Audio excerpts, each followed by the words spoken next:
Le plus important pour nous, ce sont les relations d'internationalisation et de business. On a développé un outil qu'on a pensé en 2006, qui est avec des focal points sur les 24 pays membres de patronat qu'on représente, pour faire du business entre eux. On a profité d'un projet qu'on a eu cofinancé par la Commission européenne, qui est EPSOMED, pour que cet outil soit revu de telle sorte à ce que ce soit une sorte de plateforme.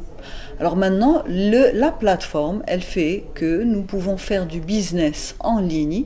Nous pouvons organiser ces événements en ligne avec les impressions des badges et des horaires de B2B avec eux. Et là, on est en train de voir le fruit de ce qu'on a produit. Et pour nous, le plus important sur EPSOMED, c'est qu'il y est resté, après la fin du projet, il va rester quelque chose, il y a une pérennité d'un instrument qui va non seulement être utilisé par le secteur privé, le secteur public aussi, et les organisations de support aux entreprises, mais aussi un outil qui sera utilisé à l'international et qui sera une sustainability du projet. EPSOMED, elle va nous laisser deux grandes parties qu'on cherchait un peu à revoir dans la région, le business en termes de digitalisation, et un autre côté aussi, qui est le côté information.